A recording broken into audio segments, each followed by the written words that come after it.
Hey, my name is Jared Moon, and I'm part of a group of underground athletes you've probably never even heard of before. We don't rely on fancy equipment for training, and most of us don't even have gym memberships. In fact, our motivation comes from within. You see, we have jobs, families, and responsibilities, but we still have big goals, and they aren't getting achieved at a global gym. For that reason, we have to do things differently. Our training has to be smarter. We don't have every piece of equipment known to man or a ton of time to train, and we don't need it, because we are achieving amazing things without it. So how do we do it? If you ask your average personal trainer or gym goer, they'd call us crazy. Yet we're seeing results better than most every single day. And it's happening by blending mental training with physical training and becoming an athlete. What we call, and welcome to, Garage Gym Athlete.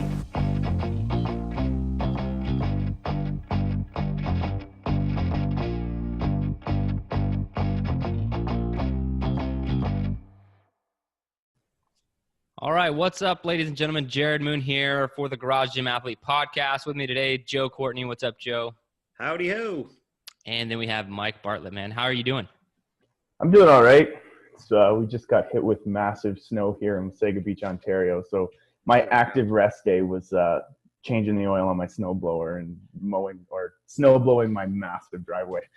That's awesome, man. Well, I definitely want to talk about that because you got some probably real experience in the cold being a Garage Gym Athlete, which I know a lot of people struggle with. Yep. But first, let's get a basic introduction, man. Who you are, what you do, how you train, all that good stuff. Sure. So, I'm Mike Bartlett. You introduced me. I am a child protection worker. So I investigate allegations of child abuse. It's not an easy job. Hear a lot of crap, a lot of terrible news. But at the end of the day, I can imagine, man. Yeah, it's a bit of a conversation killer, so I won't focus on that. But at the end of the day, I use my garage to sort of process half of what's going on there and also prepare me for that day. Otherwise, yeah, I got pretty well acquainted with the cold up here. We're right on the lake, longest freshwater beach in the world, not just Canada. So we get hit with a lot of lake effect snow. So unlike Tony there, it's not like I'm going to be doing Murph in the snow. It comes up to my hips. But wow. I commend him for that. Yeah, otherwise that's me. I do that, and on my off time, I work out in my garage, and I do Brazilian Jiu Jitsu and hang out with my wife and dogs. That's awesome, man. So I lived in Markham, Ontario for about a year and a half, and it got to experience the crazy snow, man. It was oh yeah. I was a kid at the time, though, so it was just fun for me. I'm sure it wasn't fun for my dad, coming from the warmer climates to have to, invest in the snowblower and do all that stuff. But no. So tell me about your setup, man, because I'm guessing you're in an actual garage. You couldn't rock it like Joe, just being outside most of the year. So tell me. Oh, man. When I see Joe's posts, I envy that so much. I look at, not only, and I've got the backyard space, but I don't have 8 months of the year in pure sunshine. So that's terrible. But no, I have a detached garage. My wife and I actually just bought this house about a year ago, and it's the first time I've ever had a garage. We were in a condo before, and I wasn't a member with Garage Gym Athlete. I just caught you guys on my podcast and followed it, and then decided, hey, I might as well subscribe. But we have a little detached garage. It's not insulated at all, which is not always helpful. And it's probably only about 100 square feet of space I have, but I've done my best to keep it as efficient as possible. So I've got no power rack, but like a pretty sturdy squat stand, barbells, about 300 pounds worth of plates, and then 5 kettlebells from 15 to 70 pounds because my wife uses the space too, and an Airdyne. And that's about it. Maybe a skip and rope, and I got 1 D ball, 30 pounds. That's everything. Sounds very similar to my setup. Yeah. I have like bare bones, just like minimal, probably about the same space too, because I'm only using a portion of my garage right now. Mm-hmm. Bare bones with a reverse hyper, just with a reverse hyper. Yeah, you gotta throw that in there. But so where did you pick up all your equipment, man? Was it Craigslist? Did you go Rogue or some other company? Like where'd you pick everything up? So it's been a combination of sort of Kijiji up this way. Oh, that's right. Yeah. Yeah. And I actually benefit. So part of my work, because there's a big emphasis on self-care, is like $500 of well-being funds that I can claim. And any fitness equipment I purchase, I can claim against that. So I luck out that way. And we have a bit of a budget store. So it's just some Chinese products called Staff, which would be equivalent to like a Titan. Titan product. And so I buy from them. It's pretty cheap. Like my whole squat stand, which is commercial grade, was like $300. And it's working. We'll see. This will be the first winter, so we'll see how it holds up in the cold. But that's how I acquire it. But then my Airdyne, I've got like that original bronze colored, beautiful vintage Airdyne, and that was just $100 on Kijiji, and I get it there too. Some of my weight plates, that stuff. But a lot of it's come from Fitness Avenue up this way. That's awesome, man. And can't go wrong with those Airdynes. I still have that, No. the classic one, man. I keep thinking about buying the Echo, the Rogue Echo, and I do really love it. I got to use it finally recently, and I don't know. I'm just still happy with my my setup. But you know, it's crazy. So just recently, all my equipment stops working when it gets cold here. So it doesn't get cold very often in Texas. But today, yesterday was in the low 30s, and this morning it was 21 degrees when I woke up. And yesterday I was doing that the work capacity workout, and I was going on my Airdyne, and it just quit. It just like stopped working. And so that was frustrating. So then the next round I switched to my rower, and then my rower wouldn't tell me my calorie, or it was telling my calories, but I'd pulled, typically it's like 1 to 2 pulls per calorie for me. Right. And it was like 5, 6 pulls would be 1 calorie. And I'm like, this is way off. Something's wrong. And then I would set the handle down, and then the calories would like double. It'd be like the computer would be like, oh no, you actually did twice as many. I'd be like, okay, this workout's going downhill real fast. But man, so you have any problems like that? Like when you're in the cold, Airdyne not functioning properly, hands getting stuck to the barbell, anything at all? Well, with respect to the Airdyne, I haven't had it in the winter. This would actually be my first trial day with the Airdyne in the cold. Cause I mean, I don't know the conversions, but I was in like -9 Celsius this morning. Either, but it sounds terrible. Cause like if 0 is 32 and you're 9 degrees, that's pretty rough. Yeah, my social work degree didn't come with a mathematics class, so but yeah, I really appreciate analog equipment, and so I've got the old Airdyne, and all it's got is a timer, and then everything else is manual conversion. And so I've got my phone for that, and I think that's the most helpful. I haven't had a digital console for an Airdyne before, because this is my first Airdyne. But to be honest with you, I don't feel like I would really want that, just because I know that a bunch of stuff's going to fail in the cold, like what you described there. Yeah. And without my garage being insulated, the manual conversions for calories as well as estimates are pretty clear for the Airdynes, and you can find them online. And I just use that and set it up with my phone ahead of time. So there's actually a feature on like the iWatches, which I actually tested before with rowing, and they have a rowing feature, and it tells you the calories on rowing.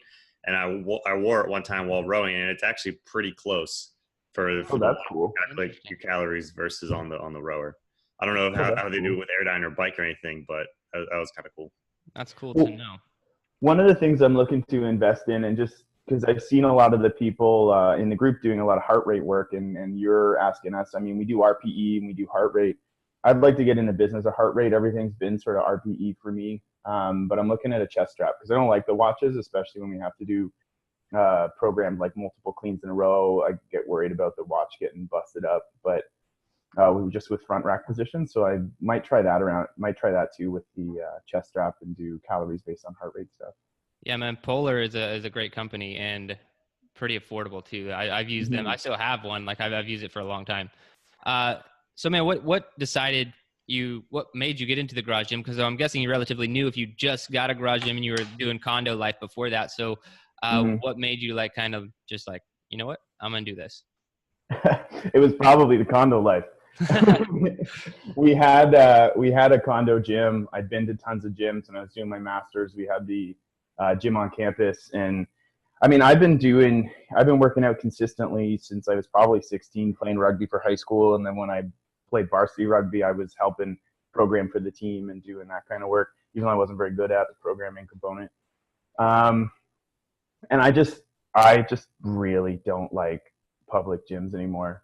Yeah. I just don't like it. And it's a thing. Like my dad, he was in the military 25 years. I'd walk down, he'd have his little rig in the basement. He'd be doing chin-ups off the joists, and like he hated them too. We both just share this I don't like watching guys peacock. I don't like everybody kind of looks angry at the gym sometimes, or they look like they're not really doing anything. And I just want to go and use my equipment and slam my weights and like try things that aren't going to work and fail and do all that stuff and just do it in the comfort of my own garage and do what I want. Like I got a buddy that's making me a circus dumbbell so I can just mess around with some strongman equipment, the circus dumbbell. I'm going to build an axle bar too, and nobody's going to look at me weird because it's my garage. Dude, that is like, you probably defined what I love most about being a garage gym athlete is just being able to go in your garage and experiment with different things and do stuff basically with no judgment. You know, we're not like trying to, you know, do some of the crazy gym fail stuff you see on Facebook or whatnot, but just having some fun with strongman equipment and trying new things. A couple people have bought or have built farmers carry handles. Yeah, that's fun to. I don't know. How deep did you say the snow was? It can get up to my knees or higher. Okay. Yeah. I have a pretty good snow blower. Like I bought we moved here, $2,000 snow blower is the first purchase after we sold it. Yeah. You have to. All right, man. So what are some of your goals as a garage gym athlete right now? Right now it's like I said, I do Brazilian Jiu Jitsu and I used to be a heavyweight, which was roughly about 200 pounds. I'm walking around at 230 right now, but fit thanks to H2K. But my goal really is to be the fittest ultra heavy, recognizing that weight class has no weight cap. So at 230, I'm about 6 pounds into the division, have no interest in cutting weight, and I've tried, and I only get to 224, and it doesn't go any lower than that. But I could be fighting guys up to 260, and so I need to be mobile, I need to be fast, but I also need to be strong. So that's really my goal, is be able to outlast my opponents, but also outmuscle them if I need to. That's awesome. In 5 to 6 minute bursts, because that's how we work. So I think we've been communicating a little bit, or at least that you have with the team around these sort of beta testers for this goal-oriented accountability thing that you reached out to us a few weeks ago. And I think my goal was just extensive output or intense output for an extensive period of time. So that I can do that in Brazilian Jiu-Jitsu. But I also have the goal of being a firefighter. I'm not going to do child protection forever, and that'll be helpful in working towards that goal too. That's awesome, man. Yeah, a lot of firefighters on the hard to kill track in our programming right now. So that's awesome, man. I just out of curiosity, because I know a lot of people doing jiu-jitsu, and to be honest, a lot of them are not very strong. Now, I'm not saying they can't absolutely beat my ass, because of how skilled they are. But I'm just wondering, as someone doing legit strength training in our programming, but also doing jiu-jitsu, do you find yourself stronger than a lot of the athletes? Because a lot of them only, they only get on the mat. They don't do a lot of outside training sometimes. Sure. So what have you found? So in terms of quick answer, yeah. But does it make me better than guys that aren't as strong as me at jiu-jitsu? Easy answer is no. I've had my ass handed to me by a 165-pound guy, and I walk around at 230. The power of jiu-jitsu. Yeah. Yeah, totally. You get choked out, you kind of get up, you shake your ego off, because at the end of the day, they're better. But what I've found is that when you can train effectively so that your strength is there, your mobility is there, and your cardio is there, and then you combine that with experience and technique, you can bring the two together to be really, really helpful and potentially beat somebody who's been doing it longer. Simply because you've got that edge with the strength and the cardio that somebody else might not have.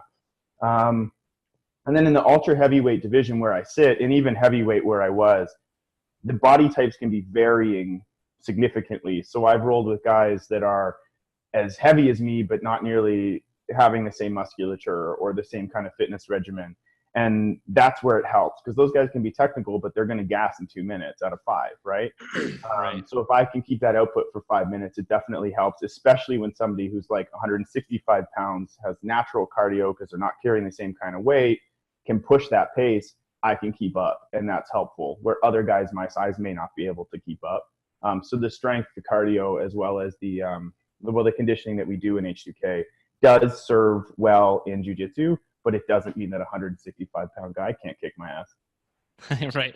Yeah, and there is that skilled portion, obviously, and that's if you're just going a really strong person versus someone really good at jiu-jitsu, the strong person's going to lose. The strength doesn't help that much. But when you add the skills and the strength and conditioning, like you're saying, like I know my conditioning has helped me in so many areas. Like I think in most sports, if I start with someone who's around my same skill level, they're probably going to be a little bit better than me. But once the further we dive into it and just keep going, my fatigue doesn't happen as quickly as theirs. And so I'm able to just keep going. So I really just have to survive that beginning portion, where they're all fired up and have plenty of energy. But then after that, it's, you can take them down and whatnot. So, all right, man. So how do you like training in your garage? Relatively new for you, but how are you enjoying it so far? I love it. It's the best. All I've got is this little parabolic heater, but it does the trick. And like, right. I have this big marshmallowy, like especially Nicole has this big marshmallowy quilted workout or work sweater for construction workers that I warm up in on the Airdyne. It look like a marshmallow on my Airdyne, but all of it is worth it. It totally pays off in terms of financials. Like I'm not dropping however much it is to drop on a Good Life membership for an entire year, because I don't even think they do monthlies anymore. At least that's what I've heard. And recognizing that the subscription cost to something like Garage Gym Athlete far outweighs the cost that you would have to go to a gym and not have a trainer. You add a trainer on top of that, you're spending an exorbitant amount of money. And I can go out there, those bumper plates are going to last 4 or 5 years. I can go out there, I can slam them around, I can do whatever I want. And at the end of the day, I have complete fitness freedom, and that's just my favorite. Yeah, that's a really good point. I've had people email me before and compare the cost of something like Planet Fitness, which is like $9 a month, versus us being more expensive. And I'm like, dude, it's not even the same service. Like you're paying to lease equipment, and you have no idea what to do with it once you get to the gym, unless you have some sort of background or following programming somewhere. Yeah. Versus we're not giving you any of the equipment. You have to do that, get the equipment yourself, but we're giving you the best programming that we know how. So very big contrast. So you would need a personal trainer on top of that if you have no idea what you're doing in the gym, which just makes it crazy, cost wise, especially if you want to see them. Totally. Well, and on top of that, you don't provide us the equipment, but what you have done is create a forum where people can talk about how to get some of that equipment cheaply, how to build it, how to do all of this stuff so that you're not having to walk into a gym where everything's provided for you. It's ideally top of the line, but you don't need it to be that top of the line to make it work, right? So you may not be providing the equipment, but you're providing the information that gets people in a position where they can afford it or make it themselves, which is also massively helpful. Yeah, man. Well, I appreciate that. Now, No you said you've been training for a long time. Yep. And we talked about jiu-jitsu, but I want to get a little bit more of that story, because going back all the way to what I think is really cool, you mentioned your dad training, because this theory, I have young kids right now, and my theory, and it won't be proven for a long time, is that they're just going to watch me work out for their entire upbringing. And I hope that they get into fitness at some point, because I won't push it on them. So I want to hear a little bit more about that, and then, how that maybe affected you, and then kind of fitness into the younger years to today. Sure. Yeah. I mean, that's the biggest memory I have of my dad doing fitness, and my brother and I share it, where we go down into the basement at one of our houses, because obviously we moved a fair amount. Or I didn't. My brother was more on the moving side, because my dad retired, I think, when I was 15, 16. And now he's a minister, but that's a big transition, and it's a story for a different day. But we would go down, and there was a point where I remember my dad just had massive arms, and you'd walk down, and we had a bit of a kid space in the basement, and he'd be in there doing chin-ups on the joists, and I was always fascinated by that. My parents kept us active from a young age, doing any kind of sports, soccer, hockey, all that, national sport up here in Canada. And then, like, once I got to high school, there was a big motivation for me to just be an athlete, to be in sports, to succeed. I never made a team, whether it was volleyball in middle school, basketball in middle school, never made a team. I always got cut. And I realized for me that it was important that I make these things just for my own confidence, my own self-esteem. So before going to high school, I'd seen my dad do this. I knew he was doing it. My brother had started running. And so I just took an interest in it. I said, hey, can you show me how to run? So my brother actually started showing me how to jog when I was just going into grade 9, and ended up that summer I ended up running like 8K pretty regularly, just this massive park loop from my house. And that was really the start of it. And then I showed up and made a football team, first team I ever made in my life. Now, I can't say I ever ended up liking football, but ended up playing rugby in the following season because they're contrasting seasons. And once I made the rugby team, it was on, man. It was 4 months of rugby and then 8 months of like training for rugby. That was how I did it. And I just bit on it and I loved it. And I liked tackling guys and I wanted to be the strongest, fittest dude I could so I could go out there and lay people out. That's awesome. Yeah. So rugby background too. That's awesome, man. Yeah. And then like it's funny though because my dad wasn't actually on board. My dad was never really into the contact sport side of things. He saw me get a concussion a few times and was just like, I don't know why you do this to yourself. Right. Yeah. Which was fair. So we got about 2 years into varsity and university after I got sort of picked up for that in my grade 12 year. I tried again to be like, if I'm not going to be the best rugby player, I'm going to be the fittest one on the field. And that was always my motivation, which got me 2 years in. And then eventually I just said, it's taking a toll on my body, taking a toll on my brain, and I gotta step back. But my passion for stuff in the gym and big power lifts and the Olympic lifts, which I started exploring in university as sort of a way to translate into power and dynamicism in rugby, that stuck. And so I just kept doing that stuff. And it's what I love still. Even when we have it in our programming, it's clean day. Yes, it's deadlift day. These are all things that I just love. And it stuck with me. That's awesome, dude. Now, I am curious, does your wife train with you in the garage? We don't train together. We have opposing schedules. So she's a teacher. She gets up and she's out by about 7 o'clock. Whereas I'm getting up around 6:30. When we first had the garage gym and I wasn't on garage gym athlete programming, we were working the same hours. So yeah, we get up and we do kettlebell circuits and stuff like that together. And that set a routine for both of us. And so although our timings changed and we're not doing it together, my wife gets up probably 6, sometimes 7 days a week and does a half-hour, 45-minute kettlebell circuit in the garage. Once I got the bumper plates and stuff and the squat rack, now she loves doing squats. Squats are her favorite exercise. She comes Awesome. in and she'll be like, I just did an entire squat circuit. I'm like, that means you did like 400 squats. Your legs are more powerful than mine. But yeah, no, we use it together. She looks at the Airdyne and never gets on it. She's not interested in that. The devil's tricycle. Yeah. Exactly.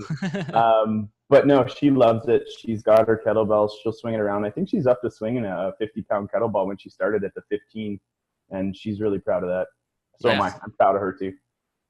Yeah, that's something to be proud of for sure. That's awesome, dude.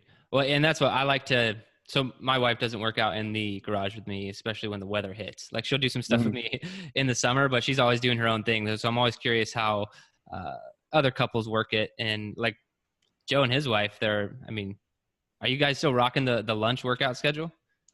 Not really, because her ship's been out a lot. She really hasn't been back in like a month to do it. But yeah, she pretty much, whenever she can, she'll come home during lunch and knock out her workout for that hour. That's awesome. All right, Mike. Well, let's get to some of these questions everyone's waiting for. I know I am. What's the hardest workout you've ever done?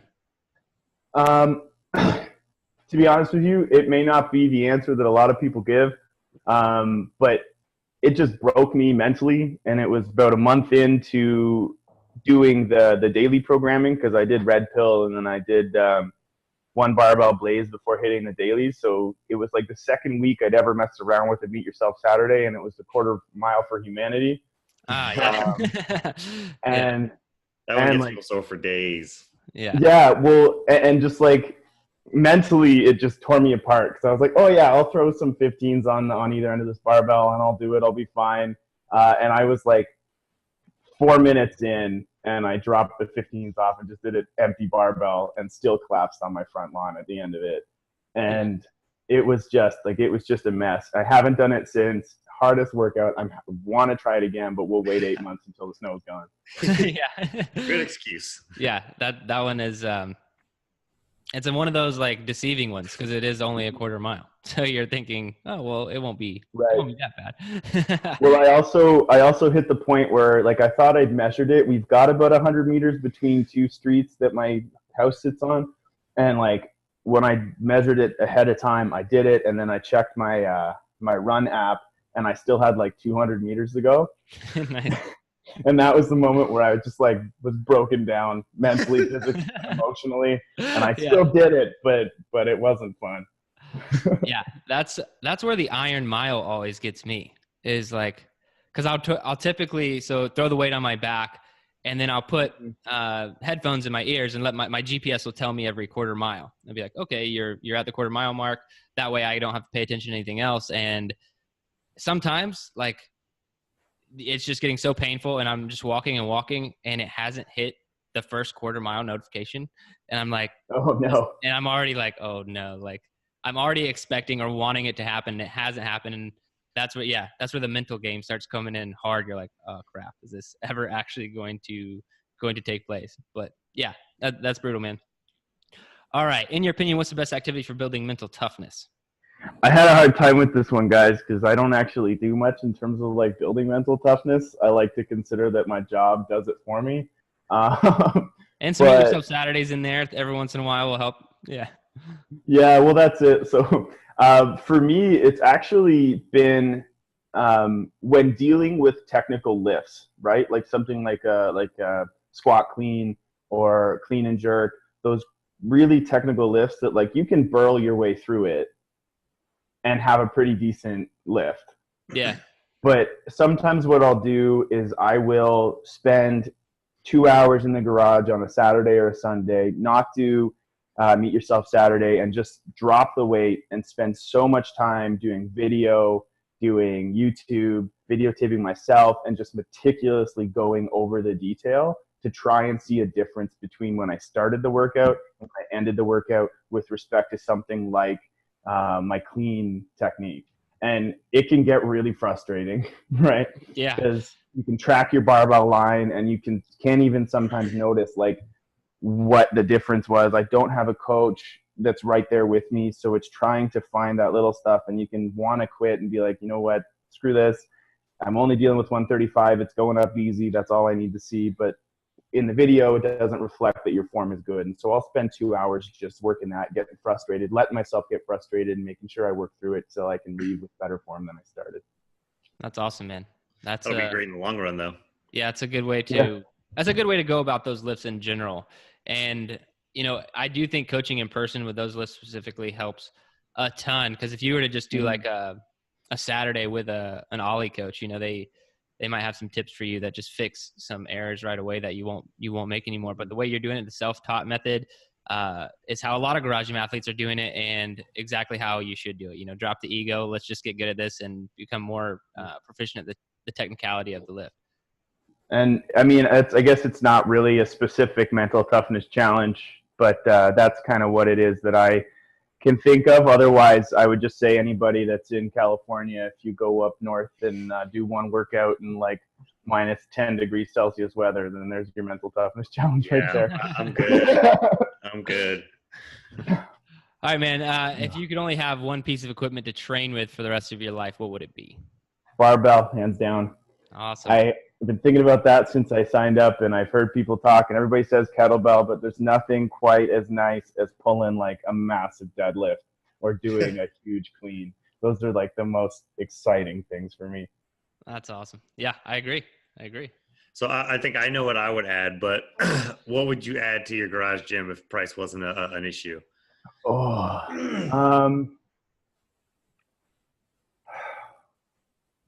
I really want a rowing machine, but I don't want some hackneyed rowing machine. Like my goal is to get a Nordic track, but that's only because it's budget. Like I'd have a Concept 2 in there, but that's not going to happen anytime soon. I'd go with some insulation and a heater. Yeah. Oh yeah, no, that I suppose that would be helpful. I mean, my wife and I are looking 8 years down the road at tearing this garage down and doing an addition with an insulated and see if I could get a sauna in there. So I guess my answer would actually be a sauna, to be honest. I could get on board with that for sure. Yeah, that's pretty awesome. Mm-hmm. Yeah, and I don't know, man. Like, I don't know if it's because my rower's getting old, but rowers in the cold, they just don't fare very well, or mine's not so far. Like when I was in North Carolina, it was a very cold winter for a very long time, and my rower, I ended up having to move it inside because like it was like getting ruined. And now one day of cold here, and it's starting to crap out again. So I don't know if I need to get a new screen or just keep it inside. I don't know. Joe, you wouldn't know anything about it, so I'm not. Is it the mechanism itself, or is it the digital piece, like the it's just the screen. Like it's fine to, like Joe said, I didn't know about the Apple Watch doing the calories. Like if it just crapped out, I guess I could do something like that. But it's really just the output. Like I said, the calories. I was rowing twice the amount of calories every time yesterday, which was making me bust time and like get really frustrated. I didn't know what was going on. And then be like, oh, that was 40 calories. I'm like, okay, well, it's supposed to be 20. So that. I don't know. I'll get to the bottom of it. I'll email contact you. All right, man. So what is the best advice you have for garage gym athletes out there listening to this? Start small so you know that you're actually going to commit to it. Because I think there's one of the guys I follow is named Brandon Morrison. He's Lift Big, Eat Big. He's one of my favorite guys other than you guys to follow when it comes to fitness stuff. And his big thing is like, a lot of people get garage gyms just because they think the convenience is going to get them in the gym more, but then they end up with a space that they're just not using and a bunch of equipment they don't actually use, and ends up selling for half the price they got it for in a year or two. I think you wrote an article about it too. Yeah, we still need some of those people though. So so we can get our equipment for cheap. Yeah, so we can get our equipment for pennies on the dollar. But right. But I really think that it's like, start with a kettlebell, start with a slam ball, start with a no gear start with the no gear track if you're interested, and figure out if it's for you. Working out of your garage, running, doing burpees as much as you want, right? Actually having a space that you're going to go out that's 5 seconds from your house, and if you're going to use it before you invest a ton of money in it. Like I've only been in this a year, and I know my agency pays me back a fair amount of it, but like I wouldn't have invested this quickly if I didn't have that option. But also, I knew from the get-go that I like my gym to be a little rusty. I like my gym to have a little chalk on the floor, to be a little dingy and not sterile like Planet Fitness or a Globo gym. And so that was my goal, was to create that gym that I ultimately would love. And I knew I was going to commit to it right away. But if you're unsure, man, like get a kettlebell, get a slam ball, and do body weight stuff until you figure out if that's exactly what you want.